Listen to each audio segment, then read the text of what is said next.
ग्रह युद्ध क्या होता है? एक है अमेरिका की टीम, एक है रूस। श्रीलंका में कैसे ग्रह युद्ध हो गया ये भी जानेंगे, और बेल्जियम ने अपने आप को कैसे ग्रह युद्ध से बचा लिया। जय हिंद दोस्तों, क्या हाल चाल है आप सभी के। आशा करता हूँ आप सब लोग ठीक होंगे। आज की वीडियो हम जानेंगे ग्रह युद्ध क्या होता है। ग्रह युद्ध में हम जानेंगे कि दो देशों की कहानी जानेंगे कि एक बेल्जियम, दूसरा श्रीलंका। श्रीलंका में कैसे ग्रह युद्ध हो गया ये भी जानेंगे, और बेल्जियम ने अपने आप को कैसे ग्रह युद्ध से बचा लिया, ये इस वीडियो हम इसकी जानकारी आप तक पहुंचाएंगे। तो ग्रह युद्ध क्या होता है ये पहले समझ लेते हैं। मान लीजिए भाई आपकी यार कोई ना कोई मतलब किसी न किसी आजकल हर किसी लड़के के पास एक या दो गर्लफ्रेंड होती है। तो मान लीजिए आपकी एक गर्लफ्रेंड है, उसको आपने सरप्राइज देने के लिए बुलाया भाई कि यार मंदिर में आ जा, किसी भी मंदिर में आ जाना। मतलब आशिक लोग हैं तो ज़्यादा राधा कृष्ण के मंदिर में मिलने के प्रयास करता है। इसमें भाई डेयरी मिल्क लेके गया भाई वो लड़का अपने गर्लफ्रेंड के लिए। डेयरी मिल्क लेके गया तो दूसरी गर्लफ्रेंड को उसने वादा किया था कि यार मैं भी तुझे एक सरप्राइज दूंगा, और उसके लिए ले गया 2020 वाले वो बिस्किट। तो भाई अब इसमें क्या हो गया, महंगा और सस्ता का मतलब जुगाड़ हो गया कि यार एक तो कम मतलब चाह रहा है कुछ ज़्यादा। तो जब डेयरी मिल्क दिया तो उसकी दूसरी वाली गर्लफ्रेंड आ गई और उसने कहा यार मुझे तो यार 2020 वाला बिस्कुट खिला रहा है और इसको डेयरी मिल्क दे रहा है। डेयरी मिल्क कितने की आती है यार, मैं तो जानता भी नहीं, मैं कभी खाया हूँ। तो ऐसे में अगर वो देख लेती है दूसरी लड़की एक अपने बॉयफ्रेंड को एक दूसरी लड़की के साथ, तो क्या होगा भाई। अब उसका जो वो बॉयफ्रेंड है उसके और उसके गर्लफ्रेंड है जो उसकी, दोनों गर्लफ्रेंडों के बीच क्या होगा, ग्रह युद्ध शुरू हो जाएगा। एक दूसरे से मतलब झगड़ा शुरू हो जाएगा। तूने कैसे ही से मतलब कैसे फंसाया, ये है वो, दुनिया तेरा बातें होंगी। अब चार तमाचा भी चल जाए यार, बाल वाल पकड़ के पटा के नाली वाली मारने लगे, क्या भरोसा लड़कियों का यार। तो ये समझ लिए ना, यही है एक ग्रह युद्ध। लेकिन यह ग्रह युद्ध दो लोगों के बीच में होगा। जब यह ग्रह युद्ध दो लोगों के बीच में होता है तो भाई इसमें मतलब इंडिविजुअल वार कहते हैं, मतलब व्यक्तिगत युद्ध कहते हैं। लेकिन यही युद्ध जब विश्व मतलब देश लेवल पर हो जाता है तो इसे हम ग्रह युद्ध कहते हैं। जैसे मान लीजिए एक देश है कोई, श्रीलंका ही मान लीजिए। अब वहाँ दो बड़े बड़े मतलब संप्रदाय, उग्र संप्रदाय उत्पन्न हुए और दोनों में मार होने लगे। तो यह है ग्रह युद्ध।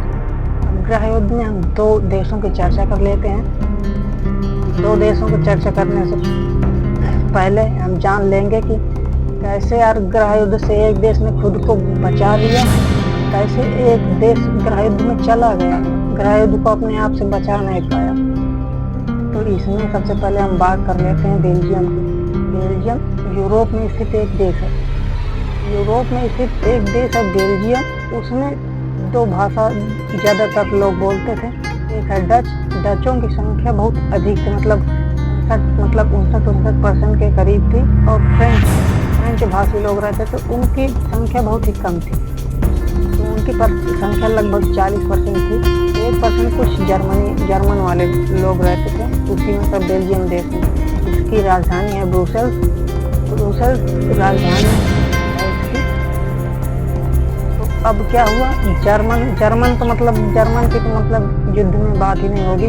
लेकिन फ्रेंच और डच लोगों के बीच आपसी तनाव होने लगा कि यार अब तो मतलब डचों की संख्या ज़्यादा, तो बहुसंख्या के बाद बढ़ने लगा वहाँ पर, और एक दूसरे से झगड़ा होने लगा कि भाई अगर मतलब कोई जा रहा है, मान लो आपके मान लो वो भाई डच है, डच भाषा बोलने वाला, और तुम हो फ्रेंच वाला, बोला आपसे, फ्रेंच वाले मोहल्ले से आप जा रहे हैं, फ्रेंच वाला बोला आपसे कुछ भी बोला तो आपने उसे डच में बोल दिया। उसने एक तमाचा मारा, आप फ्रेंच क्यों नहीं बोला, डच क्यों बोल दिया।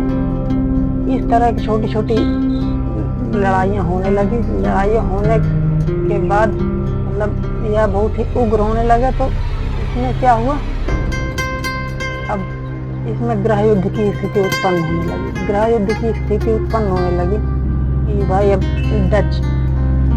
डच लोगों की संख्या ज़्यादा है। नौकरी में हिस्सा नहीं देते थे कि ये भाग तू नौकरी नहीं करेगा, तू मेरा बाल छीलेगा, तू हमारे जूता साफ करेगा, ये सब करेगा, मेरे लैटरिन साफ करेगी, ये करेगा, दुनिया प्यारा करेगा। ये मतलब उनको नीचा दिखाने लगे।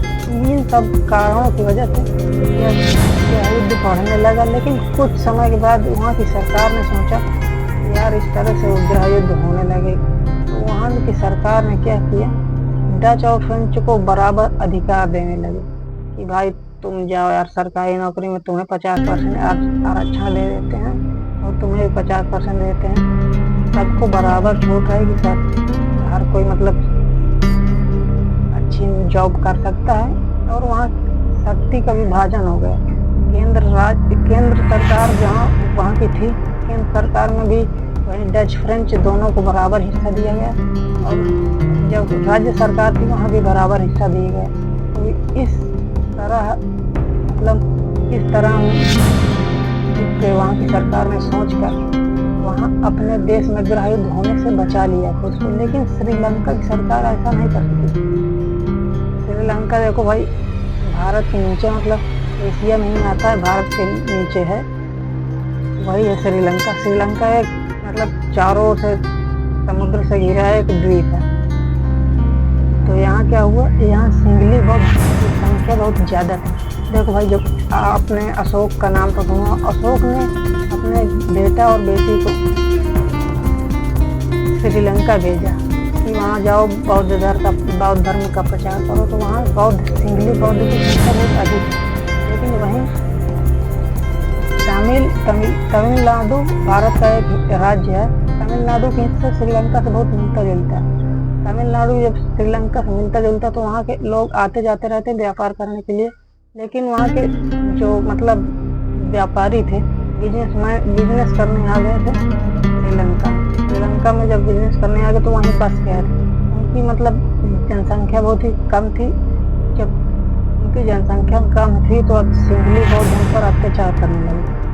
वहाँ पर क्या अत्याचार करने लगे। अत्याचार करने की हद इतनी पार कर दी कि भाई वहाँ पर युद्ध की स्थिति आ गई, गृह युद्ध की स्थिति आ गई। वहाँ की सरकार जो सिंगली बौद्ध थी, सिंगली बौद्ध ने कहा भाई तुम हमारा जूता साफ करोगे, मेरा बाल काटोगे, मेरे कपड़े धोगे, सरकारी नौकरी में तुमको नहीं रखा जाएगा। तुम्हारा मतलब तमिल भाषा है जो तुम्हारी तमिल भाषा को हम राष्ट्रीय भाषा नहीं घोषित करेंगे, हम सिंगली भाषा रखेंगे अपनी श्रीलंका के लिए। अपनी सिंगली भाषा को उन्होंने क्या किया, उन्होंने अपनी राष्ट्रभाषा घोषित कर दी। और इनको मतलब तमिल लोगों को कुछ नहीं प्रदान किया, कुछ नहीं मतलब अवसर दिए, ना नौकरी, ना कुछ, ना केंद्र में, ना राज्य में, ना कहीं। इन्होंने कहा कि हमारे मतलब नौकर बन के रहोगे, मतलब नीचे बन के रहोगे। तो इसी के विरोध में वहाँ एक संगठन बचा, लिबरेशन टाइगर्स ऑफ तमिल इलम। लिबरेशन टाइगर्स ऑफ तमिल इलम जब बना, उसमें एक उग्रवादी नेता था प्रभाकरण ने क्या किया, देखो भाई जब यहाँ पर ये सब बातें चल रही थी 1948 में श्रीलंका को आज़ादी मिली। 1945 से 91 तक यहाँ पर शीत युद्ध चल रहा पूरा, मतलब शीत युद्ध के चलते दो ध्रुवों में, मतलब दो ध्रुवों में टूट गया था पूरा विश्व। एक है अमेरिका की कौम, एक है रूस। दो हिस्सों में पूरा देश विभाजित हो गए। जो कोई रूस की तरफ जाता तो वो रूस का हिस्सा कहलाता था। मतलब सब कोई जैसे दो बड़े लोगों के बीच में लड़ाई हो रही है तो आपने कहा होगा कि यार मेरी तरफ हूँ, मैं इसकी तरफ हूँ, वो दूसरा कहेगा मैं इसकी तरफ हूँ। तो दो ध्रुवों में बट गए पूरा विश्व। दो ध्रुवों में बटने के बाद क्या हुआ, श्रीलंका का एक निचला बंदरगाह हम्बनटोटा बंदरगाह जो था वह अमेरिका मांग रहा था उसके मतलब अपने स्टेशन बनाने के लिए, रडार स्टेशन बनाने के लिए, इससे वह रूस को ऊपर नज़र रख सके। तो यह बात रूस को पसंद नहीं आई। तो रूस ने क्या किया, जो वहाँ के तमिल लोग थे, तमिल लोगों को हथियार देना चालू किया कि भाई लो हथियार, अब तो मतलब सिंगलियों को मारो। और भारत सरकार भी इसमें योगदान दे रही थी अपना। इन सब बातों के चलते वहाँ पर सिंगली मतलब जो तमिल लोग थे, तमिल का एक संगठन उग्रवादी था थे, उसकी मतलब पावर बहुत ही बढ़ने लगी। और उसने क्या किया, अपना एयर फोर्स रख लिया, आर्मी पूरी मतलब वेल ट्रेंड आर्मी रख ली, और पूरे देश में घूमता था कि कौन है सिंगली को साथ दिखाएंगे। वहाँ पर बहुत अत्याचार किया लिट्टे के अत्याचार के चलते भाई अब श्रीलंका ने कहा भारत सरकार से, यार देख रहा हो तुम्हारे राज्य का है, ये ऐसे मार रहा है। तो भारत सरकार ने कहा तुमको समझ नहीं आ रहा, अभी शीत युद्ध चल रहा है, तुम रूस के ऊपर नज़र रखोगे, उसको तकलीफ होगा, तुमको नहीं तकलीफ होगा। तुमको तकलीफ होगा, तुम कह रहे हो यार हमें मार रहा है, उसको अभी अमेरिका मारेगा तो क्या करोगे। इस सब बातों के चलते उसने वामन टोटा बंदरगाह से अमेरिका को भगा दिया। अमेरिका को भगाने पर भारत ने अब लिट्टे वालों को समझाया कि यार भाई शांत हो जाओ। तो वो मान नहीं रहा था कि यार अभी तो आप कह रहे थे बड़ा अच्छा कर रहा है, बहुत अच्छा कर रहा है, बहुत अच्छा कर रहा है, अब आप क्यों मना कर रहे हैं। तो भाई भारत सरकार ने कहा तो यार क्या जानेगा इंटरनेशनल रिलेशन, अंतर्राष्ट्रीय संबंध, तुम्हें क्या पता। तो ये सब बात कह के भारत सरकार ने अपनी इंडियन आर्मी भेजी वहाँ पर और लिट्टों को समाप्त कर दिया। वहाँ पर लिट्टे मतलब समाप्त नहीं किया, उन्होंने छोटे छोटे उग्रवादी संगठन मतलब पूरी तरह तो समाप्त नहीं किया होगा, उसमें से कुछ लोग थे जो बच गए थे। इन्होंने जाकर हमारे राजीव गांधी की हत्या की। जब यहाँ अल्पसंख्यक बचे तमिल लोग, अब भारत सरकार भी योगदान दे रही थी श्रीलंका को। श्रीलंका की आर्मी वहाँ पर तमिल लोगों को बहुत अत्याचार कर रही थी। रेप केस बहुत बढ़ गए थे, मतलब नरसंहार बहुत बढ़ गया था वहाँ पर। ये सब बातें थी। इन सब बातों में वहाँ पर गृह युद्ध हो गया, क्योंकि भाई समानता वहाँ नहीं दी गई। समानता न देने के कारण वहाँ पर क्या हुआ, गृह युद्ध की स्थिति उत्पन्न हो गई। देखो बेल्जियम ने छोटी सी समझदारी दिखाई और अपने देश को गृह युद्ध से बचा लिया, लेकिन श्रीलंका की तरह इतनी बुद्धि है नहीं। वो तो भाई CBSE वाला है ना, क्या नाम है, बेल्जियम CBSE वाला है, इंग्लिश मीडियम वाला है, और ये हिंदी मीडियम वाला है। यार हिंदी मीडियम वाला भाई मार करता है तो बहुत खतरनाक मार कर देता है। तो भाई यहाँ इंग्लिश मीडियम वाला अपने आप को बचा लिया और हिंदी मीडियम वाला पीस जाएगा। तो यहाँ थी कुछ गृह युद्ध की टिप्स एंड ट्रिक कि गृह युद्ध से अपने आप को कैसे बचाएं, गृह युद्ध क्या होता है, ये सब आपको हमने बता दिया। अब इस वीडियो को आपको ज़्यादा से ज़्यादा शेयर करना है ताकि अन्य लोग भी जान सके गृह युद्ध से हम कैसे बच सकते हैं, कैसे क्या हो सकता है, कैसे गृह युद्ध क्या है। ये सब आपको प्रैक्टिकल एग्जाम्पल दे के बताया मैंने। तो आप इस वीडियो को शेयर करें और हमारे चैनल को सब्सक्राइब मत कीजिए। अपनी दया, आपकी दया बनी रहे, बस इतना ही काफ़ी। जय हिंद। कल मिलते हैं आप।